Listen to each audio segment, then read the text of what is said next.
conflitos políticos, partidários ou não, eles podem sempre ser reapropriados pela população no presente e dessa forma eles se transformam sim em patrimônio imaterial.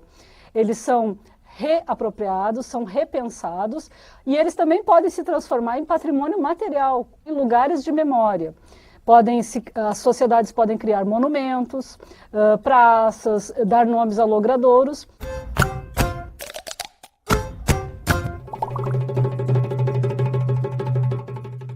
A história política de Passo Fundo, ela está muito atrelada à história política nacional, estadual e inclusive internacional. A gente vê os passofundenses já participando desde 1835 na Revolução Farroupilha. Depois, na sequência, nós vemos Guerra do Paraguai, onde um destacamento de mais de 2.000 homens participam. E temos a Revolução Federalista, um outro conflito sangrento que agita o Estado e envolve, inclusive, outros países como Argentina e Uruguai.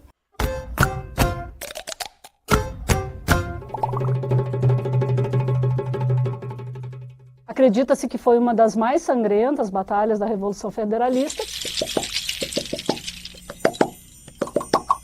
Essa polarização entre maragatos e pica-paus vai ser levada por muitas décadas na política passofundense, nas décadas de 20, nas décadas de 30.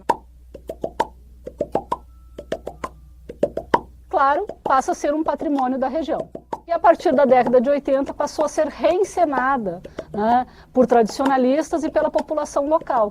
Então é uma maneira da população se reapropriar dessa memória, reler essa memória.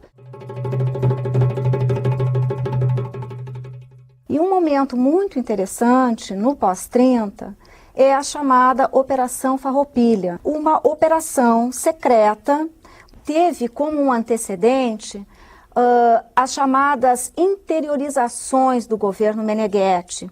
Ele visitou durante todo o seu período de governo, de 62 a 64, várias cidades do Rio Grande do Sul, e ele escolheu Passo Fundo como sede da Operação Farroupilha em função de que Passo Fundo tinha algumas características muito favoráveis. Nós temos 1923, uma outra revolução sangrenta no Estado, né, da onde a ordem da revolução parte praticamente de Passo Fundo. Temos depois os acontecimentos da Revolução de 30, onde por Passo Fundo ser um centro ferroviário estratégico, as tropas passam por aqui em direção ao Rio de Janeiro. Então, nós vemos, inclusive, Getúlio Vargas, não é? No momento que antecedeu a Revolução de 30, também em Passo Fundo. Então, nós temos muitos momentos, assim, de articulação dessa política regional com a política nacional.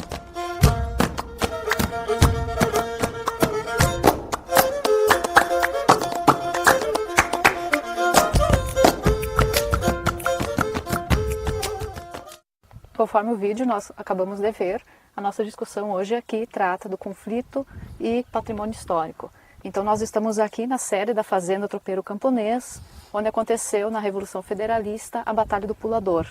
Pulador hoje é um distrito aqui do município de Passo Fundo. Conosco então o professor Tal Gulim, professor doutor da Universidade de Passo Fundo, e professor mestre Eduardo Knack.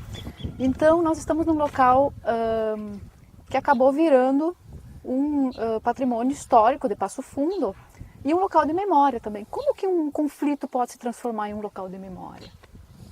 Essa é uma questão interessante. Conforme nós vimos no vídeo mesmo, existem essas reapropriações por parte dos grupos no presente. Tá? E em virtude de inúmeras transformações, esses grupos acabam retornando ao passado, construindo tentativas de resgate de uma memória, né? Ou muitas vezes reconstruir e teatralizar também esse passado, como é o caso da Batalha do Pulador. Né? Eu vejo como importante para compreender a história esses espaços de memória, mas principalmente o espaço mesmo, uma certa territorialidade e a sua historicidade. Então, todos os lugares, todos os espaços têm acontecimentos sobre eles. né? E os processos de conhecer esses espaços, eles possuem muitas versões, né? Então eu acho que do ponto de vista acadêmico é uma, do ponto de vista de formação da memória é outro, né? Para nós, por exemplo, de um curso de História, o fundamental de perceber nesse espaço sempre é em cima de uma certa metodologia, conhecer o passado, né? Muito menos do que celebrar o passado. Já para os grupos construtores de memória que estão no dia a dia, digamos, das sociedades, eles disputam essa memória, porque a memória é uma esfera de poder. E nesse caso específico aqui, nós temos 2 grupos envolvidos num conflito. Como fica essa questão? Pois é. Uma das questões é tomar o passado como um valor em si, né? Sem estabelecer uma linha de continuidade, né? Apagar completamente uma certa representação, uma certa sucessão historiográfica, digamos assim. O passado, deste ponto de vista, dessas práticas, ele fica como um valor em si no passado, né? Então, na verdade, nisso tem muito pouco de uma intenção de conhecer a história, mas sim utilizar episódios da história para fazer uma celebração, né, e disputar determinados espaços, determinados domínios de inserção sociopolítica e cultural no presente. A questão sempre da memória é o presente, não conhecer o passado. A memória ela sempre vai se operar em relação ao presente, né? As experiências que os grupos vêm desenvolvendo no presente. Eu concordo com o professor Tal, né? A gente tem aí 2 lados, os memorialistas e os historiadores, né? Que procuram, no caso dos historiadores, realmente conhecer o passado a partir, né, de uma pesquisa histórica. Mas eu acho que a questão ela fica complicada quando a gente vê, né, grupos memorialistas afirmando, né, essas celebrações, essas teatralizações como história. Como é que as pessoas recebem e participam disso? Público em geral? No caso da Batalha do Pulador, a gente vê uma aceitação bem grande, né? Porque ocorre essa teatralização de um acontecimento que foi realmente um episódio marcante da história, né? Foi uma batalha violentíssima, e aí nós poderíamos até pensar nessa questão, né? No celebrar ou não celebrar, né, um episódio desses, né? Já do ponto de vista da historiografia, a celebração é uma prática completamente não só descartável, mas condenável, né? Porque o passado, você deve lidar sempre com o passado, se relacionar com o passado como uma forma de aprendizagem, de conhecimento e jamais de celebração, né? Mas no caso específico aqui eu acho que também entra essa questão, a própria questão da encenação da Batalha do Pulador, né? Essa questão como um local de memória, você precisa reatualizar constantemente essa memória para não cair no próprio esquecimento, né? Mas aí depende de como esses grupos estão usando essa memória no presente, ou como eles estão... Usar parece que eles têm, né, uma finalidade, não é assim, não é que eles têm um objetivo, mas eles vão constantemente ressignificando. Mas nesse caso, ao meu ver, específica da Batalha do Pulador, às vezes acaba acontecendo... um grupo desses acaba tornando, por exemplo, os maragatos são os revolucionários, são os heróis, né? Isso fica um pouco complicado, né? Não tem como, é impossível recolocar a história, repor a história, né? Então, eu acho que estes acontecimentos, essas celebrações, elas resultam em 2 coisas. A primeira dela é este fenômeno, digamos assim, de ser um problema do presente contemporâneo, onde as pessoas procuram se vincular a um fenômeno histórico como um capital, né? Como um capital simbólico, como um capital da representação. E o outro elemento que eu acho que é importante perceber é que atualmente na cultura de massa as pessoas não têm o seu coeficiente de identidade é muito baixo, é quase inexistente, né? As pessoas estão quase que em standard, repetidas, muito iguais. Então, quando surgem esses momentos de celebração, é quando as pessoas se jogam para dentro deles como uma forma de entrar para a história, né? Eu vejo isso mais como um problema, digamos assim, da psicologia, da psiquiatria, do que verdadeiramente como uma questão da história, né? Está mais no campo da história cultural, está mais no campo da sociologia, o exame disso, digamos, do que possibilitar que se compreenda minimamente a história observando uma encenação teatral. E Passo Fundo se envolveu só na Revolução Federalista? Ou que outras revoluções também passaram por aqui que Passo Fundo acabou se envolvendo? Do ponto de vista da história, a gente tem um envolvimento de Passo Fundo marcante em inúmeros acontecimentos. Desde a Guerra Farroupilha, a própria Guerra do Paraguai, a Revolução de 23 e a Revolução de 30 também, né? Passo Fundo no norte do estado, a partir do início do século XX, vai começar a ocupar cada vez mais, né, um ponto estratégico mesmo. Né? Nós voltamos à questão da territorialidade, aí me parece, né? Porque na verdade até o século XX, a posição geográfica de Passo Fundo é uma posição muito estratégica, porque está, digamos, no caminho do meio, entre os matos castelhano e o mato português, né, desde o período colonial. Então sempre foi um período de passagem e uma área dominada de historicidade étnica caigangue. Por vários séculos são os caigangues que dominam essa área, as pessoas para passar por essa área, assim como foram os maragatos, né? Os maragatos para atravessar o mato castelhano tiveram que pagar pedágio para os caigangues, senão eles não teriam conseguido ultrapassar. Na Revolução Farroupilha, por exemplo, o alto comando, o quartel-general do Bento Gonçalves, ele só se salvou porque os caigangues permitiram que eles ultrapassassem o caminho do meio, enquanto atacaram as tropas caramurus, né? Então houve outros conflitos aqui no território de Passo Fundo, confrontos bélicos, ou foi só o do Pulador? Não, digamos assim, sempre foi um lugar de passagem de tropas, né? Por exemplo, todo o aldeamento dos indígenas do Planalto, do Rio Grande do Sul, foram feitos através de Passo Fundo, através de uma companhia de milicianos, que era chamada as companhias de pedestres. Então, Passo Fundo tem a sua espacialidade, sempre foi uma espacialidade vinculada à história colonial, à história do Império e à história republicana. É interessante, né? Mas pensando em todos esses conflitos, como alguns são celebrados e outros não são, né? Isso nos leva a pensar um pouco no que o professor Tal falava. Por que se celebra, né? Por que hoje, né, voltamos ao passado para celebrar determinados episódios, como a Batalha do Pulador, e por que alguns não são celebrados? Por isso que na história fica extremamente complicado realmente a gente pensar em celebrações. Né? As escolhas que as pessoas fazem. E a escolha e a capacidade de investimento que um determinado grupo tem, de arregimentar dinheiro, de convencer o poder público, né? Por exemplo, tem uma série de empreendimentos que são chamativos, que fazem parte da criação de memória, da tentativa de estabelecer acervos, que sempre é uma disputa dos grupos contemporâneos, né? Virar do passado pela memória aquilo que estiver diretamente vinculado ao interesse dos grupos contemporâneos. Com a história é diferente, porque a história trabalha com processos, trabalha com fenômenos. Então, para entender a contemporaneidade, nós temos que sempre estabelecer uma metodologia que demonstre os processos, os fenômenos. Já a memória não.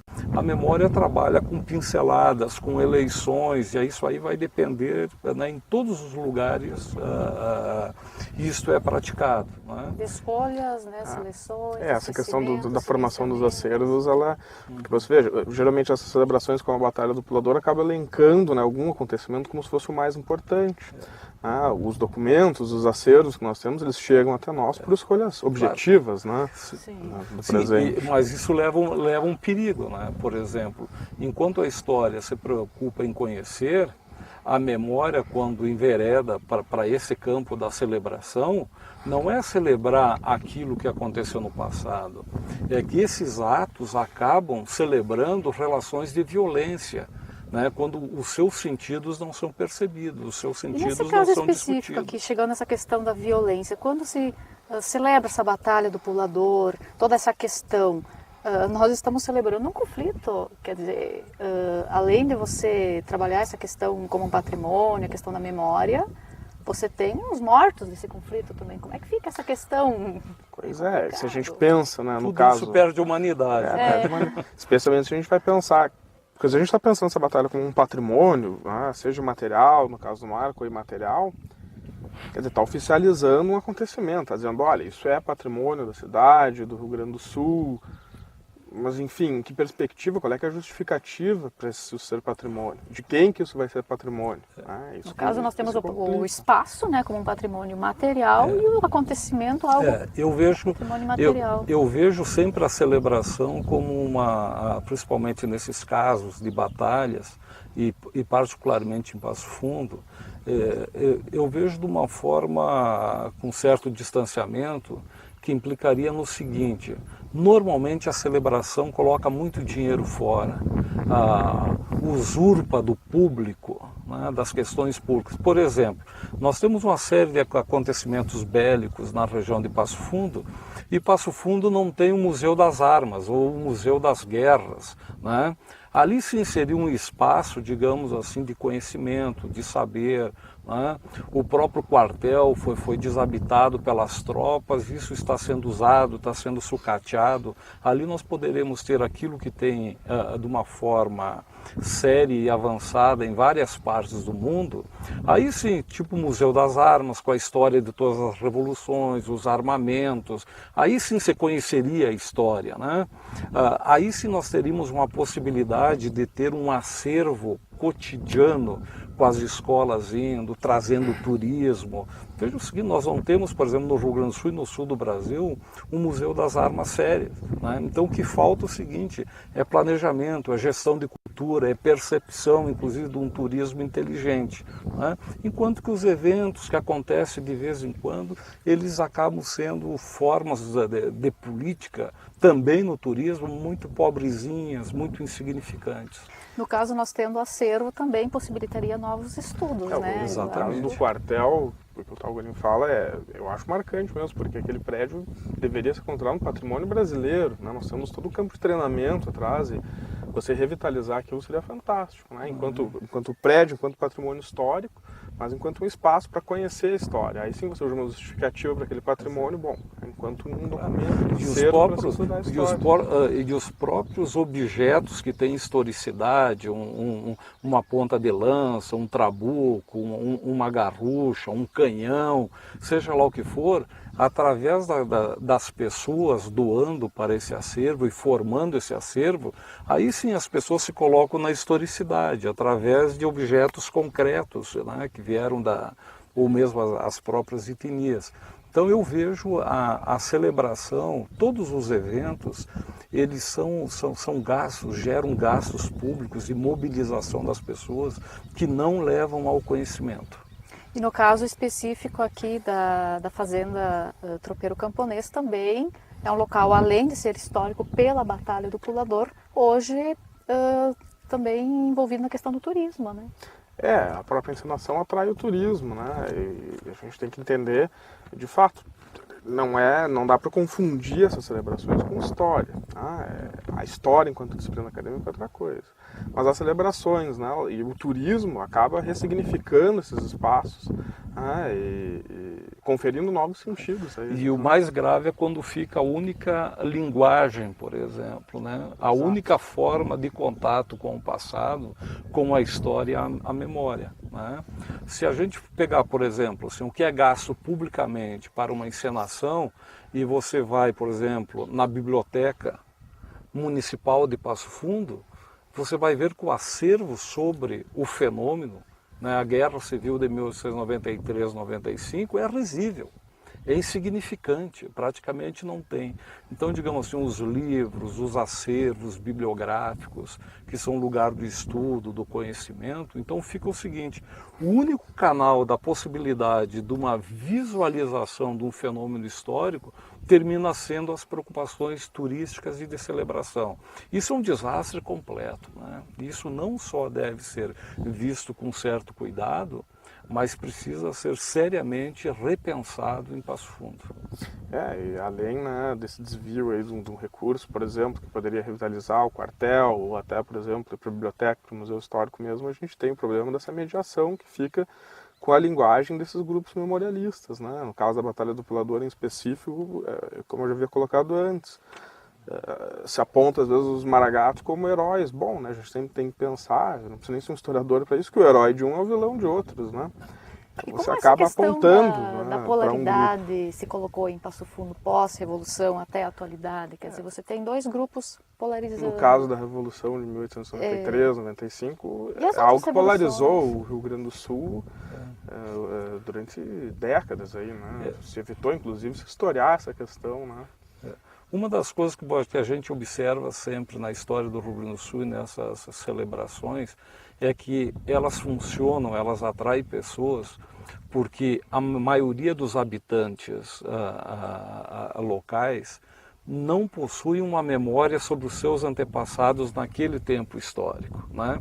Então é comum você ver, por exemplo, pessoas até porque muitos chegaram depois, mas mesmo pessoas que teriam uma relação de ancestralidades, né?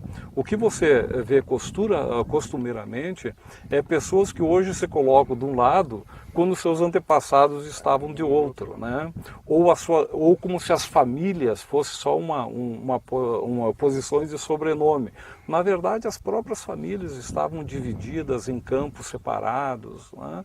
Então, mesmo que em alguns casos nós tivemos famílias claramente de uma posição e da outra, a verdade é o seguinte, que as pessoas que hoje acorrem a esses acontecimentos, elas não têm nenhuma vinculação histórica com ele, né, de um ponto de vista documental, etc. Então o que acontece? O passado fica como um valor em si, como se fosse um objeto, um capital de memória que pertencesse a todos, né? Acho que é um pouquinho nessa questão, quando você perde a memória, você começa a criar espaços de memória e se identificar com esses espaços. E inventar. E aí vem os historiadores, né? Esses minuciosamente, através de uma metodologia, que é o caso que nós temos no Rio Grande do Sul, né? Com a questão farroupilha, que é mais, né? No passado aí um determinado grupo tentou formar tipo uma entidade quase que maçônica, né? Seriam os maiores rio-grandenses, vinculando uma ancestralidade farroupilha, né? E aí vieram as pesquisas históricas e demonstraram que os próprios antepassados daqueles indivíduos que estavam organizando esse grupo no presente, né, estavam do lado do Império durante a Revolução Farroupilha. Os farroupilhas fica mais claro essa tentativa de homogeneização do discurso. Todo gaúcho, né, era um farroupilha, e a gente sabe que não é bem assim mesmo, né? Algumas regiões, inclusive aqui do norte, onde nós estamos, nunca, né, ficaram do lado dos farroupilhas por interesses claros naquele período, econômicos, enfim. As áreas de imigração, por exemplo, europeias, né, cuja política de assentamento começou e foi mantida pelo Império, né, se fosse pela vontade, por exemplo, dos farrapos, não teriam esses assentamentos no Rio Grande do Sul, né? Os próprios alemães, por exemplo, né, alinharam fortemente ao lado do Império. Por quê? Porque receberam recentemente, né, uma colônias, né, e mais ainda, estavam diretamente vinculadas, né, à imperatriz, né, que vinha da região da Alemanha. Então seria um contrassenso. Fazia parte da política imperial, inclusive, colocar esses grupos aqui para desestabilizar o poder, né, desses estancieiros. Né? É o caso que acontece também na Revolução de 1893, né? Grande parte desses grupos de imigrantes, né, não ficaram ao lado dos heróis maragatos, pelo contrário, né? A gente poderia perceber até o bloco do governo, nesse caso, como uma proposta mais revolucionária para a época do que os próprios maragatos. Né? Esses grupos tinham reivindicações históricas aí, como por exemplo construção de estradas, pontes, escolas, que só foram atendidas com a República. Né? Nunca foi interesse, né, dos farroupilhas atender esses grupos. Então, essa questão do conflito aqui local também está articulada a uma questão nacional. Não é algo isolado que acontece aqui em Passo Fundo, né? E até internacional, muitas vezes. No caso da própria Revolução Federalista, né, a Revolução Farroupilha também. Só que muitas vezes é vista como algo local, tipo, se esquecem de fazer essas relações com o contexto regional, No caso da nacional. celebração, da teatralização, acaba, né, assumindo como se pertence a Passo Fundo. A própria Batalha do Pulador, ela só acontece porque as tropas maragatas, depois de invadirem Santa Catarina, chegam à região do Paraná e não tem por onde retornar à fronteira e precisam retornar pelo meio do Planalto, ou seja, pelos territórios caigangues. Né?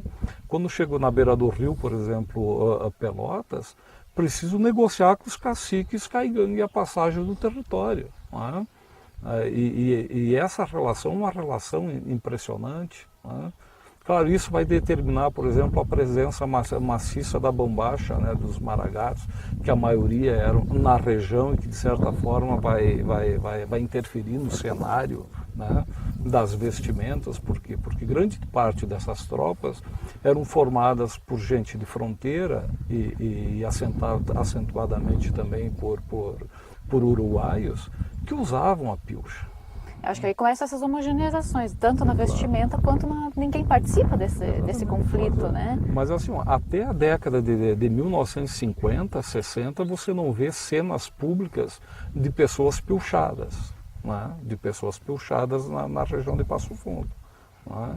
Isso é toda uma criação que é feita depois em cima do imaginário da oligarquia rural do Rio Grande do Sul e do período... Caso também se esquece um pouco essa participação do povo, né, desses peões de fazenda, dos próprios colonos que participam desses movimentos. Eles não aparecem nessa historiografia desses memorialistas, nessas encenações. Porque acaba se centrando muito na figura dos heróis que participaram dos conflitos, né, a construção desses heróis, que aí seria, no caso, né, específico da batalha aqui, o Operação Saraiva, né, que é tão falado, né, nessa encenação, mas acredito que na Guerra Farroupilha exista muito mais, né, esses heróis.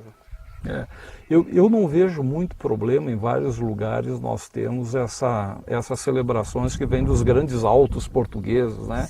São, digamos assim, é um imaginário, uma forma de arte de um teatralismo medieval. Né? Eu não vejo muito problema, e isso ocorre em várias partes do mundo, desde que esteja numa hierarquia do entendimento, desde que seja uma espécie de celebração, né? E que isso não se transfira para coisas do cotidiano, que esteja incorporado, que seja visto como a representação de um fenômeno que aconteceu no final do século XIX.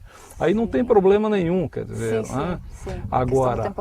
Agora, quando isso assume a hierarquia, quando falta tudo, falta museu, falta biblioteca, falta inteligência, falta cultura, e você vem com a arrogância da guerra, você termina difundindo e, de certa forma, incorporando um tipo de valentia que resulta num comportamento cotidiano da violência. Da violência, professor Eduardo, suas considerações, como essa questão de um conflito que acaba virando patrimônio, como se coloca para Passo Fundo? A questão do conflito enquanto patrimônio, como eu falava antes, penso que é complicado também. Eu também concordo, não tem problema nessas teatralizações, nessas celebrações, né? Mas eu penso que um grande problema é quando você utiliza isso como um discurso histórico também, o que acaba produzindo algumas incongruências, né? Você vê pessoas hoje falando, porque eu sou maragato, eu sou pica-pau, isso aí, né? Eu sou maragato, isso é coisa de 100 anos atrás, né? Isso não tem mais lugar na política hoje, né? Professor Tal, suas considerações finais? Aí, como falou Eduardo, o imaginário das pessoas é um imaginário, uma cultura que não tem nenhuma utilidade para compreender o período contemporâneo, a época em que ele vive, a não ser como uma forma de alienação. Né? As pessoas, quando têm o seu imaginário, as suas palavras, as suas roupas vinculadas a uma heroicidade questionável, né, de mais de século atrás, isso é uma cultura completamente inútil para compreender o presente, né? São pessoas defasadas, a não ser como especulação da identidade, né? Para ser recolocado de uma forma política, social, né? Domínio cultural, É uma forma de populismo, digamos assim, né? Muito marqueteiro, que a grande mídia adora, inclusive, né? Serve muito para a televisão, para fazer imagens, tem um impacto, mas completamente inútil do ponto de vista da compreensão da história. Bem, terminamos o programa aqui, na série da Fazenda Tropeiro Camponês, e o programa Momento Patrimônio volta com uma nova temática. Agradecemos a presença de vocês e até lá.